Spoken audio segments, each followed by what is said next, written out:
आज मैं बनाने जा रही हूँ चिरोटी रवा एंड गेहूं के महीन आटे के खाखरे।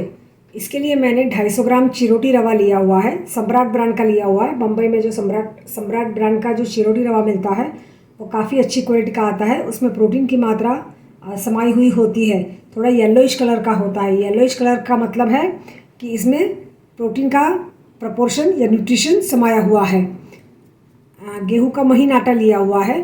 गेहूं का महीन आटा मैंने इस तरह से लिया हुआ है कि मैंने 1.5 किलो लोकवन गेहूं एंड आधा किलो सरबती MP सरबती गेहूं दोनों को मिला के मैंने पिसवा के गेहूं का महीन आटा लिया हुआ है। महीन आटा इतना महीन लेना है कि वो मैदे की बराबरी का हो। गेहूं का महीन आटा मैंने लिया हुआ है पाव कप यानी कि 50 ग्राम एंड ऊपर से 1.5 टेबलस्पून।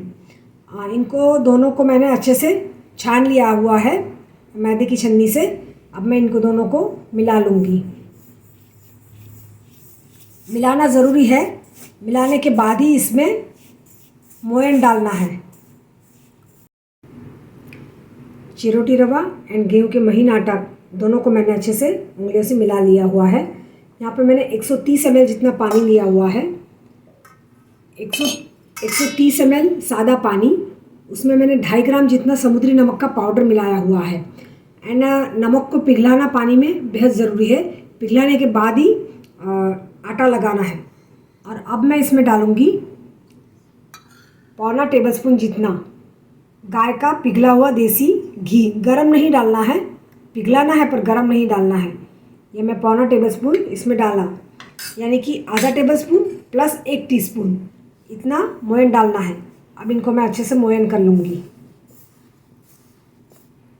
घी को मैंने बेहद ही अच्छे से मोयन कर लिया हुआ है। ऑलमोस्ट मुझे 15 से 20 सेकंड लगे हुए हैं।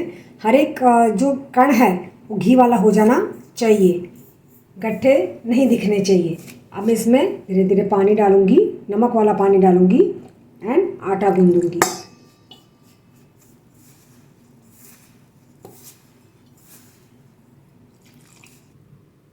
मैंने पूरा पानी नमक वाला डाल के एक बढ़िया सा डो तैयार कर लिया हुआ है। डो तैयार करने के लिए मैंने नीचे से 14 सेंटीमीटर एंड ऊपर से 22 सेंटीमीटर चौड़ा स्टील का बाउल लिया हुआ था। उसमें मैंने खाखरे के लिए आटा लगाया हुआ है। ये बहुत ही उम्दा टेक्सचर वाला डो तैयार हुआ है। इसे 10 से 12 मिनट, 3.5 से 4 मिनट तक इसे पानी डालने के बाद गूंदना है ताकि एकदम मुलायम हो जाए, मखमली मुलायम टेक्सचर इसका डेवलप हो। वैसा ये गूंदना है 3.5 से 4 मिनट के लिए। बाद में इसे दूसरे बाउल में निकाल के सबसे पहले मैं इसे थोड़ा चिकना कर लूँगी ताकि ऊपरी परत सूख ना जाए। ऊपरी परत सूखे नहीं, इसलिए मैंने तेल या घी कुछ भी आप लगा सकते हो, मूंगफली का तेल या गाय का देसी घी। ये मैंने इसे चिकना कर लिया। अब मैं इसे ऑलमोस्ट 10 से 12 मिनट के लिए ढककर रखूँगी। बाद में इसके छोटे गोले बनाऊँगी। 12 मिनट के बाद मैंने बड़े डोबोल से मैंने एक सरीखे 25 ग्राम के 18 छोटे डोबोल बना लिए हुए हैं, छोटी लोइयाँ बना ली है। हमें चाहिए डस्टिंग के लिए, लोई को बढ़ाने के लिए गेहूं का आटा, सूखा आटा। ये एक रैक चाहिए। जैसे जैसे रोटी सिकती जाए रैक के ऊपर रखनी है ताकि गर्म भाप निकल जाए। यह 27 सेंटीमीटर डायमीटर का मेरी लोहे की कढ़ाई। इसे मैं 1 मिनट के लिए या 60 सेकंड के लिए तेज़ आंच पर गर्म कर लूँगी। लोई को मैंने 15.5 सेंटीमीटर डायमीटर में मैंने बेल ली है। ये 14 सेंटीमीटर का मेरा बाउल है। आप पाई कटर जो आता है, पाई कटर भी इस्तेमाल में ले सकते हैं। दबाना है और एक सरीखे ऐसे राउंड शेप वाली रोटियाँ पानी है। किनारा जो निकला हुआ है, अलग हुआ है, इसे एक बाउल में भरना है। तवी मेरी गर्म हो चुकी है। इस तवी पर मैं ये रोटी डालूंगी और धीमी आंच पर ही आखिरी रोटी तक रोटी को सेकना है। आंच बिल्कुल भी तेज़ नहीं करनी है, हमें सिर्फ पानी जलाना है, पकानी नहीं है रोटी। जैसे ही 15-20 सेकंड के बाद पानी देखो जल चुका है और रोटी सफ़ेद हो चुकी है। पिछली साइड को भी 15 सेकंड के लिए पानी जलाने के लिए तवी पर रखना है। सफ़ेद हो जाएगी, जैसे सफ़ेद हो जाएगी मैं रैक पर रखूँगी ये यहाँ पे थोड़ी कच्ची है, अगर कच्ची लगे तो इससे ऐसे दबाना है। अभी मौसम काफ़ी ठंडा चल रहा है इसलिए थोड़ी देर लग रही है। यह पहली रोटी है तो ऐसे ही बनेगी। एक बार तभी अच्छे से गर्मी पकड़ लेगी तो ये अच्छी हो जाएगी। ये पहली रोटी मैंने यहाँ पे रख दी है। अब मैं आपको दूसरी भी बताती हूँ। रैक पर गर्म भाप निकलने के लिए रखनी है। गोली ली, सूखे आटे में डाली, फिर उसे थोड़ी बेली, वापस मैंने इसे सूखे आटे में डिप करी, वापस इसे 15.5 से 16 सेंटीमीटर तक डायमीटर में इसे बढ़ानी है। किनारे से भी अच्छे से बेलनी है, हर तरफ से अच्छे से बेली जानी चाहिए। कट कर लेना है, राउंड शेप देना है ताकि खाकरे हमारे काफ़ी अपीलिंग दिखे। ये बिल्कुल भी सफ़ेद दिख रही है, पानी अच्छे से जल चुका है। पानी जलाने से रोटी जब हम एक के ऊपर एक रखेंगे तो एक दूसरे से वो चिपकेगी नहीं। ये देखो, ये पहली वाली रोटी है और ये पहली वाली रोटी है और ये दूसरी वाली। जब आंच अच्छे से यानी तभी अच्छे से गर्म हो जाए तो रोटी भी अच्छे से सिकी यानी सिकी मिलती है। अब इनको मैं तब तक रखूँगी जब इनकी गर्म भाप निकल न जाए। रोटियां एक साथ में यहाँ पे रैक पर मैंने 4 रख ली है। अब आगे की जो 2 रोटियां हैं वो बिल्कुल ठंडी हो चुकी है, मैं आगे पीछे करती जाऊंगी। अब ये ठंडी हो चुकी है, इसे मैं कंटेनर में भरूंगी। रोटी कट करने के बाद जो किनारे बचते हैं, हर 4-5 रोटी के बाद ये जो बचते हैं 4-5 रोटी के बाद इसका गोला बना के फिर इसको वापस रोटी बेल के कट कर ले ताकि वो सूख न जाए। अब खाखरे के लिए मैंने कच्ची पक्की रोटियां सब बेल के तैयार कर ली हैं और मैंने यहाँ पे लिया हुआ है 100 ml मूंगफली का तेल एंड 50 ml देसी गाय का घी यानी येलो कलर का घी।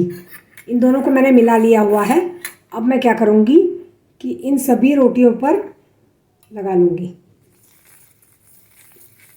इस तरह से चुपड़ के फिर इस कंटेनर में मैं रखती जाऊँगी, ऐसे एक के ऊपर एक ऐसे रखती जाऊँगी। और लगाने के बाद एटलीस्ट उसे 3 घंटे के लिए ऐसे ही छोड़ दूँगी।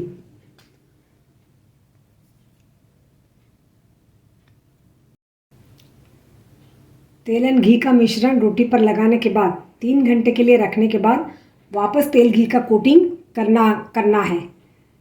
डबल कोटिंग करना ज़रूरी है क्योंकि मौसम ठंडा चल रहा है। डबल कोटिंग नहीं करेंगे तो खाखरे टूट सकते हैं, सूख कर क्रैक पड़ जाती है। तो इसलिए मैंने इस प्रोपोर्शन में तेल एंड घी दोनों लिया हुआ है। सभी रोटी को मैंने तेल घी का मिश्रण लगा लिया हुआ है। 3 घंटे के लिए मैंने रखने के लिए बोला था। अगर आप 12 घंटे के लिए भी रख सकते हो तो ज़्यादा अच्छा है, पर नहीं रख सकते तो 2-3 घंटे के लिए इसे रखना ज़रूरी है ताकि ये खस्ता अच्छे बनते हैं। अब मैं आपको सेकने के टाइम पे दिखाऊंगी। 24 घंटे हो गए हैं। कल दोपहर को मैंने रोटी बेली थी चिरोटी रवा की खाखरे के लिए। आज दोपहर में मैंने वापस सेकने से पहले इसके ऊपर घी और तेल का मिश्रण लगाया हुआ है, डबल कोटिंग किया हुआ है। डबल कोटिंग इसलिए क्योंकि मौसम ठंडा चल रहा है। खाखरा सेकने के बाद कंटेनर में भरने के बाद ये सूखे होकर इसमें क्रैक पड़ने लगती है। अगर डबल कोटिंग रहेगा तो क्रैक नहीं बनेगी। एक बार रोटी सभी बेल जाने के बाद तेल घी का मिश्रण लगाने के बाद उसको 12 घंटे 6 घंटे या 3 घंटे के लिए रखने के बाद वापस एक बार तेल घी का कोटिंग करना है। तो मैंने ये कोटिंग कर लिया हुआ है। 27 सेंटीमीटर ब्रॉड ऐसा मैंने लोहे की तवी ली है और थोड़ी ऐसी बीच में डीप हो ऐसी ही तवी लेनी है। ऐसी फ्लैट वाली, डीप ना हो, ऐसी फ्लैट हो, सपाट हो, ऐसी तवी नहीं लेनी है।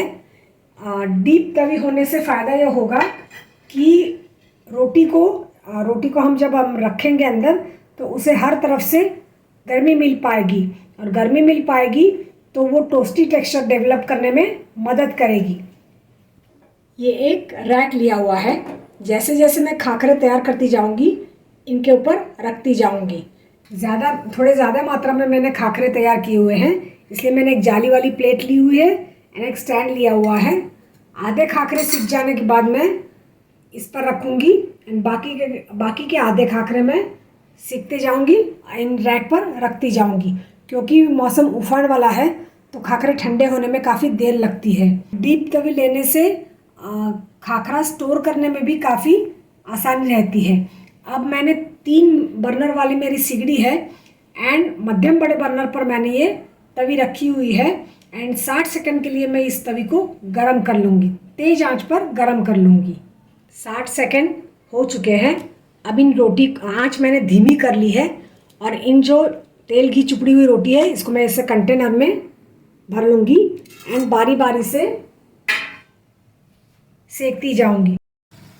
60 सेकंड के लिए मैंने तवी को तेज़ आंच पर गरम कर लिया, फिर आंच धीमी कर ली, रोटी डाली।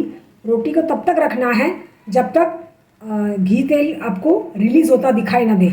अब मैं इसे पलटूंगी और किनारे पे दबाते दबाते रोटी को सेकूंगी। किनारे पे दबानी है क्योंकि किनारे से ही ये जल्दी सूखती है और टूट जाती है। और इसे हर 15 सेकंड के बाद पलट के इक्वली दोनों साइड में सेकना है। हर 15 सेकंड के बाद दोनों तरफ से सेकने से ये हर जगह से टोस्टी टेक्सचर डेवलप कर पाएगी। एक ऐसा नहीं है कि एक तरफ कड़क कर लिया फिर बाद में पलट के दूसरी तरफ उसे कड़क किया, ऐसा नहीं करना है। हर 15 सेकंड के बाद पलट के दोनों साइड से टोस्टी टेक्सचर डेवलप करना है। अब हर खाखरा सेकने के लिए ऑलमोस्ट 2.5 मिनट लगते हैं। देखो बेहद ही उम्दा आमंड कलर पैचेस वाला टोस्टी या खाखरा तैयार हुआ है। देखो अब इसे मैं चाकू की नोक से लेकर हाथ में इस पर रखूँगी रैक पर। ये रैक पर ऐसा उल्टा रखना है, सीधा नहीं रखना है, उल्टा रखना है। और आपको मैं बताती हूँ कि इससे पहले मैंने 2 टोस्टीज तैयार किए हुए हैं। एक में थोड़ी सेकते सेकते क्रैक पड़ गई है। इसका कारण ये होता है कि पानी की मात्रा, जब हम आटा लगाते हैं पानी की मात्रा कम होती है तो सेकने के समय पे क्रैक पड़ने के चांसेस होते हैं। तो मैंने 130 ml पानी डाल के आटा तैयार किया हुआ था, डो तैयार किया हुआ था, पर आप 145 ml वाटर या पानी मिला के डो तैयार करके खाखरा सेक सकते हैं। देखो अब मैं आपको दिखाती हूँ कितना टोस्टी टेक्सचर वाला, देखो बेहद ही उम्दा टोस्टी टेक्सचर वाला खाखरा तैयार हुआ है। अब दूसरी एक टिप ये है कि अगर आपको दही के साथ परोसना है ये खाखरा तो आप मोयन भी घी का लगाएं और खाखरा सेकने के लिए भी घी का ही, गाय के देसी घी का ही उपयोग करें। अब मैं बाकी के खाखरे सेक कर तैयार कर लेती हूँ। तैयार है टोस्टी टेक्सचर्स वाले चिरोटी रवा एंड गेहूं के महीन आटे से तैयार होते खाखरा या टोस्टीज़। चिरोटी रवा एंड आटे के टोटल माप से 12.5 सेंटीमीटर डायमीटर के 20 खाखरा तैयार हुए हैं। मॉनसून सीज़न के लिए फर्स्ट क्लास फीस्ट। दाल के वरण के साथ परोसे, दाल की कढ़ी के साथ परोसे, टमाटर की या टमाटर के शोरबा के साथ परोसे, किसी रसे वाली सब्ज़ी के साथ परोसे। First class combination of a meal तैयार होगा। Must try toasties. Thank you.